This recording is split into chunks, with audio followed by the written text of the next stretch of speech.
अस्सलाम वालेकुम। आज की हमारी वीडियो का टॉपिक है पोएम मेंडिंग वॉल, जो कि पोइट रॉबर्ट फ्रॉस्ट ने लिखी थी। जैसा कि हम रॉबर्ट फ्रॉस्ट की काफ़ी सारी पोएम्स पहले भी डिस्कस कर चुके हैं, और आप लोगों को, अगर आप लोगों ने पिछली वीडियोस देखी हैं तो आप लोगों को पता होगा कि रॉबर्ट फ्रॉस्ट किस तरह के पोइट थे। बाकी मैं शुरू में थोड़ा सा रॉबर्ट फ्रॉस्ट के बारे में बताती चलूँ ताकि आप लोगों को थोड़ा रिकॉल हो जाए और जो लोग न्यू हैं उनको भी पता चल जाए। रॉबर्ट फ्रॉस्ट एक फेमस अमेरिकन पोइट हैं, और जो उनकी ज़्यादातर पोइट्री का ताल्लुक़ रहा है वो रहा है नेचर से। रॉबर्ट फ्रॉस्ट नेचर पोइट्री किया करते थे, और उनकी जो पोइट्री थी वो स्टार्ट होती थी किसी किस्म की डिलाइटफुल और हैप्पीनेस वाली बातों से लेके, और जब वो पोएम एंडिंग की तरफ जाती है और जैसे जैसे पोएम हम आगे बढ़ते चले जाते हैं उस पोएम में विजडम की बातें आती चली जाती हैं। तो चले हम इस पोएम को स्टार्ट करके देखते हैं कि ये पोएम उनकी दूसरी पोएम से कैसे सिमिलर है और किस तरह की पोएम रॉबर्ट फ्रॉस्ट ने ये वाली लिखी है। स्टार्ट करते हैं इसको line by line. Something there is that doesn't love a wall, that sends the frozen ground swell under it and spills the upper boulders in the sun and makes gaps even two can pass abreast. The work of hunters is another thing. सबसे पहले बात यहाँ पे की गई है एक wall की, क्योंकि पोएम का नाम ही मेंडिंग वॉल है, यानी कि वॉल को दोबारा से बनाना, उसको रेनोवेट करना, आप ये कह सकते हैं। तो यहाँ पे हम देख रहे हैं कि सबसे पहले बात पोइट ने की है कि एक ऐसी फोर्स है इस दुनिया में, एक ऐसी कोई ताकत है जो कि एक वॉल से बिल्कुल भी उस वॉल को पसंद नहीं करती, उससे मोहब्बत नहीं करती, यानी कि वॉल के अगेंस्ट है। तो यहाँ पे हम देखते हैं फियर ऑफ द अननोन, एक अननोन चीज़ का डर, एक खौफ कि कोई स्ट्रेंज ऐसी फोर्स है जो कि बिल्डिंग्स से, वॉल से नफ़रत करती है और उनको गिराती है। किस तरह से गिराती है कि उस वॉल के, उस दीवार के नीचे जो ज़मीन है उसको किसी तरह से स्वेल कर देती है। जब वो चीज़ स्वेल हो जाती है तो वो वहाँ से दीवार जो है ऑटोमेटिकली गिर जाती है। और मतलब ऊपर सूरज चाहे निकला हुआ है, वो क्या ये बताने का मकसद ये कि चाहे ऊपर सूरज निकला हुआ है, नीचे ऐसी कोई फ्रॉस्ट आई है, ऐसी कोई चीज़ आई है कि जिससे वो ज़मीन थोड़ी सी उभर सी गई है और वो दीवार ऊपर से गिर गई है। और उसके बाद क्या होता है कि दीवार जब गिर जाएगी तो ऑब्वियसली गैप्स क्रिएट हो जाएंगे, और ऐसे गैप्स हो जाएंगे कि वहाँ से लोगों का गुजरना जो है वो मुश्किल हो जाता है। और ऑब्वियसली अगर थोड़ा सा आप लोगों ने फ़िज़िक्स से फेमिलियर हैं तो उसमें क्या होता है कि आइस जब एक्सपैंड होती है तो उसके अंदर लाइक क्रैक्स आते हैं। ठीक है, तो यहाँ पे बताया यही गया है कि जब उसके नीचे जो फ्रॉस्ट आ गई है जो ज़मीन के नीचे, तो जब वो एक्सपैंड होना स्टार्ट होती है, और वैसे भी क्योंकि ऊपर सन है सो ऑब्वियसली वो मेल्ट होने के लिए एक्सपैंड होगी, तो वहाँ से उसकी जो फोर्स जनरेट होती है उससे वो दीवार जो है वो गिर जाती है। तो इस तरह से क्या होता है कि सारे जो उसके पत्थर हैं, जो स्टोन्स हैं, जो ब्रिक्स हैं, जो यूज़ की गई थी वॉल को बनाने में, वो सारी वहाँ बिखर के रह जाती हैं, वहाँ से लोगों का गुजरना भी इवन मुश्किल हो जाता है। लेकिन यहाँ पे हंटर्स का जिक्र किया गया है कि मतलब जो एरिया जहाँ पे दीवार तामीर की गई थी वहाँ पे कुछ हंटर्स का भी गुजर होता है। तो वो अब यहाँ पे जो पोइट है, यानी कि जो स्पीकर है, जो बोल रहा है ये सब कुछ, वो यहाँ पे खदशा शो कर रहा है कि शायद ये हंटर्स का काम है, लेकिन साथ ही वो बता देता है कि नहीं, ये हंटर्स का काम नहीं है। वो कह रहा है कि the work of hunters is another thing, कि उनकी तो काम ही कुछ और है। अब आगे यहाँ कॉलन डला हुआ है तो इट मीन्स हमारी बात जो है वो कंटिन्यू हो रही है और हंटर्स के बारे में ही आगे बताया जा रहा है। क्या बताया जा रहा है कि I have come after them and made repair where they have left not one stone on a stone, but they would have the rabbit out of hiding to please the yelping dogs. यहाँ पे full stop आया तो मैं यहाँ तक रुकी हूँ ताकि हम यहाँ तक पहले बात कर लें। वो कह रहा है कि मैं उनके पीछे आया था, यानी कि हंटर्स के, मैं उनके पीछे आया था और मैंने उनको देखा था रिपेयर करते हुए। अब हंटर्स के बारे में यहाँ क्या बात की गई है कि उन्होंने खुद जो स्टोन्स थे जो गिरे हुए थे, जो जिनसे कहा गया कि जब वॉल गिर जाती है, स्टोन्स उसके गिर जाते हैं तो वहाँ लोगों का गुजरना मुश्किल हो जाता है, तो हंटर्स ने तो बाकायदा उन पत्थरों को थोड़ा सा रीअरेंज किया था ताकि जो रैबिट्स हैं वो बाहर आ सकें। मतलब उन्होंने हंटिंग करनी थी, जाहिर सी बात है, तो उनको अब रैबिट्स चाहिए, तो रैबिट्स जो हैं वो जो कि अपने होल्स में घुस गए हैं, जो ज़मीन में वो लोग होल्स बनाते हैं रैबिट्स वहाँ पे रहने के लिए, अपनी जगह बनाते हैं, तो वो उनको ढूंढने के लिए, जो हंटर्स हैं वो उनको ढूंढने के लिए उन्होंने इवन स्टोन्स को रीअरेंज किया था। मतलब वहाँ पे उन्होंने उस दीवार को कोई नुकसान नहीं दिया था, बल्कि वो तो रैबिट्स को भी वहाँ से ढूंढना चाह रहे थे जो कि उन पत्थरों के बीच कहीं गुम होके रह गए थे, और वो साथ में डॉग्स को भी ढूंढना चाह रहे थे ऑब्वियसली, क्योंकि वो उनके थ्रू उनको पकड़ना चाहते थे।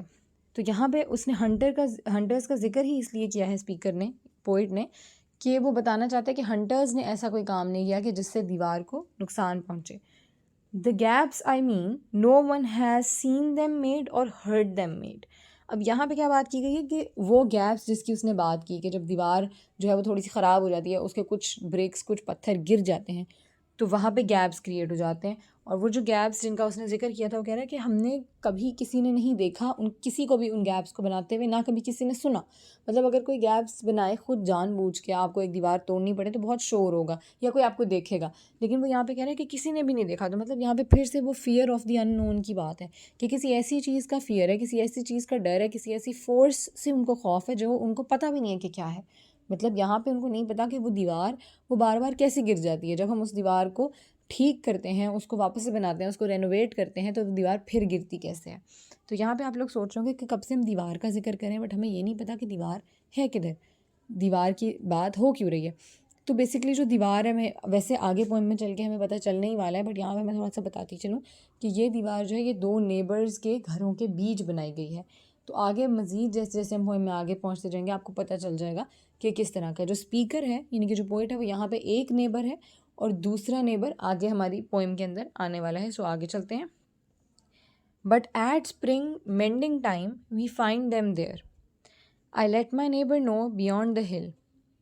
अब यहाँ पे वो क्या कह रहे हैं कि जब हमारा स्प्रिंग मेंडिंग टाइम आता है तो हमें वो वहाँ पे मिल जाती है। क्या मिल जाती है? वो दीवार।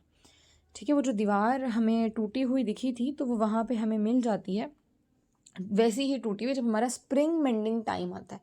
मतलब उन्होंने अपना मेंडिंग टाइम एक फ़िक्स किया हुआ है, वो है स्प्रिंग सीज़न। स्प्रिंग सीज़न क्यों? क्योंकि वैसे भी पोइट्री में देखा जाए तो जो स्प्रिंग सीज़न है वो हमेशा रीबर्थ को ही सिम्बलाइज़ करता है। तो यहाँ हमें यहाँ पे एक सिंबल मिल जाता है, वो रीबर्थ उसको सिम्बलाइज़ करता है। रीबर्थ यानी कि हर चीज़ की एक दोबारा से जैसे हम उर्दू में कह सकते हैं तजदीद करना, हर चीज़ को रिन्यू करना।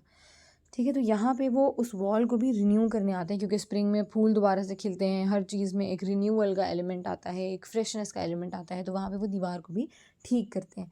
तो वो कह रहा है कि हम वहाँ पे जाते हैं और मैं अपने नेबर को बताता हूँ जो कि बियॉन्ड द हिल, यानी कि हिल से थोड़ा, वादी से थोड़ा परे रहता है, उस जो पहाड़ी है उससे थोड़ा परे रहता है। तो इससे हमें ये शो होता है कि जो दोनों नेबर्स हैं उनके घरों के दरमियान, उनके प्लेसेस के दरमियान कोई हिल भी आती है और वहीं पे कहीं दीवार बनी हुई है। तो वो अपने नेबर को बताता है हर स्प्रिंग मेंडिंग टाइम में कि जी दीवार फिर से गिरी हुई है। And on a day we meet to walk the line and set the wall between us once again. और फिर क्या करते हैं वो लोग? एक डे डिसाइड करते हैं जिसमें वो दोनों आते हैं, साथ में मिलके वॉक करते हैं, बातचीत करते हैं और मिल के उस दीवार को दोबारा बनाते हैं। We keep the wall between us as we go. और जैसे जैसे हम वापस चल के जाते हैं ना, हम उस दीवार को अपने बीच ही रखते हैं। मतलब ऑब्वियसली वो अपने अपने एरियाज से चलते हैं, फिर मिलते हैं। वहीं दीवार पहले गिरी होती है, फिर वो उस दीवार को बनाते हैं, फिर वो चलते चलते अपने घरों की तरफ जा रहे होते हैं, तो दीवार थ्रू आउट उनके बीच ही रहती है। मतलब as a border, as a boundary वो एक्ट करती है दीवार यहाँ पे। तो यहाँ पे हमें ये भी पता लगता है कि जो वॉल की बार बार बात की जा रही है, ये इंसानों के दरमियान लिमिटेशंस, इंसानों के दरमियान दूरी, इंसानों के कैसे एक दूसरे से डिविजन्स बनी हुई हैं, उनको भी ये चीज़ शो करती है। आगे मूव करते हैं। To each the boulders that have fallen to each, and some are loaves and some so nearly balls, we have to use a spell to make them balance. Stay where you are until our backs are turned. We wear our fingers rough with handling them. यहाँ एक word boulders use किया गया जो कि पहले भी किया गया था, तो इससे मुराद बहुत बड़े बड़े पत्थर या चट्टानें होता है। ठीक है, तो यहाँ पे वही बात की गई है कि जो जो एक एक बोल्डर, जो जो एक एक बड़ी बड़ी चट्टान, पत्थर जो जो गिरा होता है, अभी उसके बारे में बता रहे हैं। मतलब अब वो लोग आए हुए हैं उस दीवार को दोबारा से तामीर करने, तो उसके बारे में बता रहे हैं कि वहाँ पे किस किस्म के पत्थर जो थे वो गिरे हुए थे। तो सबसे पहले जो थे वो थे लोव्स, यानी कि लोव बेसिकली जैसे लोफ़, हम loaf of bread word use करते हैं, तो उससे क्या मुराद होता है? ब्रेड की जो एक स्फेरिकल शेप होती है। तो मतलब जो कुछ पत्थर होते हैं वो स्फेरिकल शेप के होते हैं। तो यहाँ पे जो लोव्स है, यहाँ बेसिकली कहना ये चाहिए था कि सम आर लाइक लोव्स, के कुछ पत्थर जो थे वो लोव्स की तरह थे, उस शेप की तरह। लेकिन यहाँ कहा गया सम आर लोव्स, तो इट मीन्स ये है मेटाफर, यानी कि डायरेक्ट कंपैरिजन। जब हम एक चीज़ को दूसरी की तरह नहीं बल्कि वही का वही ही कह दें, तो इट मीन्स कि हम मेटाफर यूज़ कर रहे हैं, जो कि एक लिटरेरी पोइटिक डिवाइस है जिसका कि इस्तेमाल यहाँ पे किया गया है। तो ये कहा गया, और दूसरा ही कहा गया है कि so and some so nearly balls, के कुछ बिल्कुल ऐसे जैसे बॉल्स हो। मतलब ये पत्थरों की शेप बताई गई है कि जो गिरे हुए हमें मिलते हैं वो किस शेप के पत्थर मिलते हैं, वो इस शेप के होते हैं। वो कह रहे हैं कि उनको बैलेंस करना इतना मुश्किल होता है कि हमें लगता है कि हमें कोई स्पेल कास्ट करना पड़ेगा इनके ऊपर, ताकि ये अपनी जगह पे रुके रहें और ना हिलें। और हम इनको इस तरह कहें कि जब तक कि हम मुड़ के नहीं चले जाते, प्लीज़ गिरना मत। मतलब इससे ये कुछ शो होता है कि उनको ये डर होता है कि कहीं ये दीवार दोबारा ही ना गिर जाए, हम अभी इसको बना के मुड़ें और फिर ये फ़ौरन से गिर जाए। तो और वो ये साथ में ये भी बता रहे हैं कि इसको तामीर करते करते, इसको वापस बनाते बनाते किस तरह से हमारी जो उंगलियां हैं वो थक जाती हैं और किस तरह से वो वेयर आउट हो जाती हैं, मतलब जैसे सख्त हो जाती हैं। आप देखें कि कोई लोग जो बहुत फ़िज़िकल एक्टिविटी में इंगेज रहते हैं, उनके हाथ बहुत फ़िज़िकल एक्टिविटी करते रहते हैं, तो उनके हाथ थोड़े सख्त हो जाते हैं। तो यही चीज़ बताई गई कि कितनी मेहनत और मुशक्क़त से वो दीवार उनको बनानी पड़ती है कि उनके हाथ भी सख्त हो जाते हैं इवन। आगे चलते हैं। ओह, just another kind of outdoor game on one on a side. It comes to little more. There, where it is, we do not need the wall. He is all pine and I am apple orchard. अब यहाँ full stop आया तो मैं यहाँ पे आके रुकी हूँ। वो बता रहे हैं कि ये जो मेंडिंग वॉल हर साल हमें करना होता है, वॉल को मेंड करना होता है, तो हमें ऐसा लगता है कि हमारे लिए कोई आउटडोर गेम की तरह से है। जैसे हम बाहर मिल के कोई गेम खेलते हैं, वैसे उसी तरह मिल के उस दीवार को दोबारा तामीर करते हैं। और साथ में ये भी बता रहे हैं कि मतलब दोनों अपनी अपनी साइड से उसको तामीर करते हैं। और वो ये भी कह रहे हैं कि हमें ऐसा लगता है कि वॉल की वहाँ ज़रूरत नहीं है, लेकिन फिर भी हम बनाते हैं। ज़रूरत क्यों नहीं है? क्योंकि एप्पल ट्रीज़ हो ना, कि जैसे किसी के पास एप्पल ट्रीज़ हों और किसी के पास पाइन। यहाँ पे वो कह रहे हैं कि एक जो नेबर है उसके पास एप्पल ट्रीज़ है, उनका एप्पल ऑर्चर्ड है, सेब के दरख्तों का बाग, और दूसरा जो नेबर है उसके पाइन ट्रीज़ हैं। तो इट मीन्स वो कह रहे हैं कि कोई कन्फ्यूजन होने का चांस नहीं है। होता ना कि दोनों के पास एप्पल ट्रीज़ होते या दोनों के पास ही पाइन ट्रीज़ होते तो हम बीच में एक दीवार बना देते कि हमें पता लगता कि यहाँ तक मेरे दरख्त हैं और इससे आगे मेरे नेबर के दरख्त हैं। लेकिन वो कह रहे हैं कि हमारे जब दरख्त ही डिफरेंट हैं तो हमें क्या कन्फ्यूजन होगा कि यहाँ तक किसका एरिया है और वहाँ तक किसका एरिया है, तो हमें तो दीवार की ज़रूरत ही नहीं है। और साथ ही साथ हमें देखते हैं कि यहाँ पे पर्सोनिफिकेशन का भी इस्तेमाल किया गया है। क्या वो नेक्स्ट लाइन में हम देख रहे हैं, माई Apple trees will never get across. मेरे एप्पल ट्रीज़ कहीं आपकी जगह पे तो नहीं चल के आ जाएंगे, वो इस दीवार को क्रॉस करके तो नहीं जा सकते, और ना ही इस किसी भी बाउंड्री, इवन दो बाउंड्री भी ना हो तो वो ट्रीज़ उठ के दूसरी जगह तो नहीं जा सकते। तो यहाँ जो ट्रीज़ के लिए विल नेवर गेट अक्रॉस के अल्फाज इस्तेमाल हुए हैं, तो ये पर्सोनिफिकेशन है, जिसका मतलब होता है कि जब हम नॉन लिविंग थिंग्स को ह्यूमन कैरेक्टरिस्टिक्स दे दें। और इससे पिछली ही लाइन में मैं मेटाफर के बारे में बताना वहाँ रह गया था, तो मैं बताती चलूँ कि वहाँ मेटाफर का इस्तेमाल है, जहाँ लिखा हुआ है he is all pine and I am Apple orchard. मतलब मैं कोई आम का दरख्त, वो सॉरी एप्पल का दरख्त या एप्पल का बाग वो ख़ुद तो नहीं था, और ना ही पाइन ट्री वो ख़ुद था। तो मतलब वो कंपैरिजन शो करने के लिए उन्होंने सीधा लिख दिया कि ही इज़ ऑल पाइन, यानी कि जो नेबर है उसके पूरे के पूरे जो दरख्त हैं वो पाइन हैं, और मैं जो हूँ यानी कि जो स्पीकर है वो ख़ुद को कह रहा है कि मेरे सारे के सारे दरख्त क्या हैं, एप्पल ट्रीज़ हैं। सो यहाँ पे दीवार ना होने की बात की गई कि इनकेस अगर दीवार नहीं भी होती है सो एज सच कोई बिग प्रॉब्लम नहीं है, लेकिन फिर भी दीवार बनाई जाती है। सो आगे इसका रीज़न बताया गया है जो नेक्स्ट आने वाली लाइन्स हैं उनके अंदर। And eat the cons. अब इस बात की जो ताल्लुक़ है वो पीछे से जुड़ता है। पीछे उसने क्या कहा था कि मेरे सेब के जो दरख्त हैं वो कभी भी एरिया क्रॉस नहीं कर सकते, और आगे वो कह रहा है and eat the cones under his pines I tell him. मतलब मैंने अपने नेबर को बताया कि ना मेरे जो दरख्त हैं वो उठ के उधर आएंगे और आपके दरख्तों को खाएंगे, ठीक है। He only says good fences make good neighbours. और आगे से उसने क्या जवाब दिया नेबर ने, सिर्फ ये लाइन बोली कि good fences make good neighbours, यानी कि उसने सिर्फ एक लॉजिक पेश की इस दीवार को बनाने की, कि ये कि जितने फेंसेस स्ट्रॉन्ग बनेंगे, जितने फेंसेस लोगों के दरमियान होंगे, उतने ही हम अच्छे रहेंगे, उतने ही हमारे रिलेशनशिप्स, हमारे ताल्लुकात अच्छे होंगे। मतलब अगर हम बीच में से दीवार हटा देंगे तो सिर्फ एक ही नुकसान होगा, क्या, कि हमारे ताल्लुकात बिगड़ जाएंगे। तो ये जो चीज़ है फेंस, इसका यहाँ पे सिंबल है ये, और इसका क्या चीज़ को सिंबलाइज़ करता है, ह्यूमन लिमिटेशंस को, कि मतलब हर इंसान को अपनी लिमिटेशंस सेट करनी पड़ती हैं। इस दुनिया में अगर हम रहते हैं तो हमें हर एक के साथ बहुत ओपन होके नहीं रह सकते, हमें सबके साथ एक कोई ना कोई लिमिटेशन रखनी पड़ती है कि कौन से इंसान के साथ हम कितना मिलना चाहते हैं। और ऐसा क्यों करना पड़ता है, क्योंकि ये कहीं ना कहीं इंसानों की जो है वो ज़रूरत बन जाती है। ह्यूमन क्योंकि इंडिपेंडेंट तो है नहीं, डिपेंडेंट है, दूसरे इंसानों के साथ मिलजुल के रहना पड़ता है, लेकिन इतना भी नहीं, क्योंकि कहीं ना कहीं हमें ऐसा फ़ील होता है कि हमें हर एक के साथ अपनी बाउंड्रीज़ मेंटेन करनी पड़ती हैं। क्योंकि बदमज़गी तभी होता है जब हम बहुत ज़्यादा इन होना स्टार्ट हो जाते हैं, दूसरों की लाइफ में इंटरफेरेंस स्टार्ट करते हैं। तो दो लोग या उससे ज़्यादा लोग हों तो उनके दरमियान क्या हो जाती है, बदमज़गी पैदा हो जाती है। तो अपनी लाइफ को पुरसुकून बनाने का एक ही तरीका है, वो ये कि हम दूसरों के साथ उतना ही मिलें कि जितना अच्छा मिले। तो यहाँ पे उसका यही कहने का मकसद था। आगे चलते हैं. Spring is the mischief in me and I wonder if I could put a notion in his head why do they make good neighbours. Isn't it. अभी इजंट इट आगे कंटिन्यू होगा, सो पहले मैं यहाँ तक बताती चलूँ.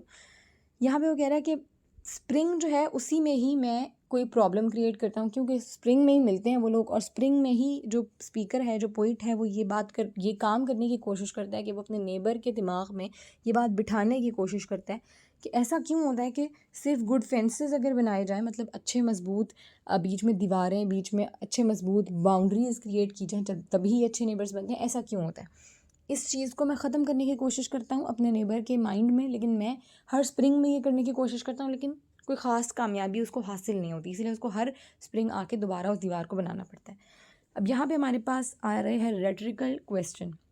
रेटरिकल क्वेश्चन ऐसे क्वेश्चन होते हैं जिनका मकसद जो है वो जवाब हासिल करना नहीं होता, बल्कि किसी चीज़ को एम्फेसाइज करना होता है. तो यहाँ पे why do they make good neighbours, उसने सवाल वो कह रहा है कि मेरा दिल करता है मैं पूछूं, और पोइट ने ये जो सवाल यहाँ ऐड किया है, इस पोइट का यहाँ ये सवाल लिखने का मकसद जवाब मांगना तो नहीं है, बल्कि क्या है, इस बात को एम्फेसाइज करना और फोकस करना है कि रीडर्स हैं, ऑडियंस हैं, वो इस बात पे थोड़ा फोकस करें कि ये पोइम की बहुत मेन बात है. तो आगे चलते हैं. Isn't it where there are cows but here there are no cows. वो कह रहा है कि वहाँ तो ये ज़रूरी है दीवार जहाँ पे गाय हों, मतलब एक नेबर के पास गाय है, दूसरे नेबर के पास भी अगर गाय है, या दूसरे नेबर के पास नहीं भी है, उसके पास घास है या दरख्त हैं, तो ये बहस मुबाहिसे का रीज़न हो सकता है कि अगर एक नेबर की गाय दूसरे वाले के पास जाके उसके दरख्तों को या पौधों को नुकसान पहुंचाए और उनको खा ले, तो वहाँ उनमें दरमियान बदनज़गी होगी, लड़ाइयाँ होंगी. लेकिन वो कह रहा है कि यहाँ तो कोई गाय भी नहीं है, तो फिर ऐसा हम क्यों कर रहे हैं. यहाँ पे फिर ये रेटरिकल क्वेश्चन आ रहा है. वेयर देयर आर काउज के आगे जहाँ हमारे पास क्वेश्चन मार्क है, वहाँ रेटरिकल क्वेश्चन ही है, क्योंकि यहाँ पे जवाब मांगना मकसद उसका नहीं है पोइट का, बल्कि क्या है, इस बात को एम्फेसाइज करना कि गाय तो नहीं है, तो फिर हम ऐसा क्यों कर रहे हैं. Before I built a wall I'd ask to know what I was walling in or walling out, and to whom I was like to give offense. अब वो कह रहा है कि मैं इससे पहले कि दीवार बनाना शुरू करूं या दीवार की दोबारा तामीर शुरू करूं, मैं एक चीज़ पूछना चाह रहा हूं जो कि पोइट के और स्पीकर के माइंड में है. वो क्या है कि क्या मैं किसी चीज़ को अंदर, वॉलिंग जो वर्ड है ना, वो दीवार बनाने से रिलेटेड है, कि मतलब मैं दीवार जो बना रहा हूँ तो मैं किसी चीज़ को अंदर रोकना चाह रहा हूँ या मैं किसी चीज़ को बाहर रोकना चाह रहा हूँ. मतलब मैं चाह क्या रहा हूँ, मुझे ये पहले पता चला कि दीवार बनाने का मकसद क्या है. क्या कोई चीज़ ऐसी बाहर है जिसको अंदर नहीं आने देना चाहिए, या कोई चीज़ अंदर है जिसको बाहर नहीं जाने देना चाहिए. यहाँ वो कह रहे हैं मैं किसको ऑफेंस देने की कोशिश कर रहा हूँ. अभी जो गिव ऑफेंस का फ्रेज़ है, इसको यहाँ यूज़ किया जाता है, इसका मतलब होता है टू कॉज अनॉयंस और डिस्प्लेजर टू समवन, मतलब किसी दूसरे को थोड़ा सा अनॉय करना, टीज़ करना. तो मतलब मैं किसको टीज़ करना चाह रहा हूँ, किसको अनॉय करना चाह रहा हूँ, मैं किसके लिए ये काम कर रहा हूँ, ये वो पूछना चाह रहे हैं. यहाँ पे हमने जो काउज़ का वर्ड यूज़ हुआ है वो सिंबल के तौर पे इस्तेमाल हुआ है, और वो है सेल्फिशनेस या कॉन्फ्लिक्ट्स के लिए. ठीक है, क्योंकि वो कह रहे हैं कि जहाँ गाय होती हैं वहाँ मसाइल होते हैं. ठीक है, जहाँ, क्योंकि सेल्फिश इंसान हो जाता है जब उसको होता है कि ठीक है मेरी ये जो गाय है, अगर उसको भूख लगी है तो ठीक है उसको जाने दो नेबर के पास, वहाँ से खाए, ये अच्छा रहेगा. मतलब इस तरह से अगर कोई नेबर सेल्फिश होकर भी सोच सकता है, या उनकी गाय के पीछे उनके कॉन्फ्लिक्ट्स हो सकते हैं कि उसने मेरे पास आके क्यों खाया, मेरे ट्रीज़ क्यों ख़राब किए, इस तरह की बातें हो सकती हैं. तो यहाँ से क्या हो जाता है, लोगों के दरमियान कॉन्फ्लिक्ट्स होते हैं, बहस मुबाहिसे होते हैं, और नेबरहुड ख़राब होता है. तो ये चीज़ जो है वो कह रहा है कि अगर गाय होती तो चले हम वॉल बनाते, बट अभी वॉल बनाने का क्या तुक है, वो अपने नेबर से पूछना चाह रहे हैं. तो यहाँ पे हम एक चीज़ देखते हैं कि पीछे भी उसने बात की थी कि मैं स्प्रिंग में कोशिश करता हूँ अपने नेबर के दिमाग में ये आइडिया डालने की, लेकिन मैं कामयाब नहीं हो पा रहा. तो इट मीन्स यहाँ हमारे पास एक बहुत मेन थीम आता है, वो क्या है कि हमारे जो बिलीव्स हैं, जो हमारे सेट बिलीव्स हैं, एक सोसाइटी के कोई भी होते हैं सेट बिलीव्स या नोशंस, उनको डिस्ट्रॉय करना या उनको इवन चेंज करना भी कितना मुश्किल काम है. और हम किसी के बिलीफ जो कि पास्ट से चले आ रहे हैं उसको इतना इजीली चेंज नहीं कर सकते, और उसके लिए बहुत हिम्मत, बहुत मेहनत, बहुत कोशिश करनी पड़ती है. चलिए आगे मूव करते हैं. Something there is that doesn't love a wall. ये फिर शुरू में जो एक लाइन आई थी वही रिपीट की गई है. That wants it down.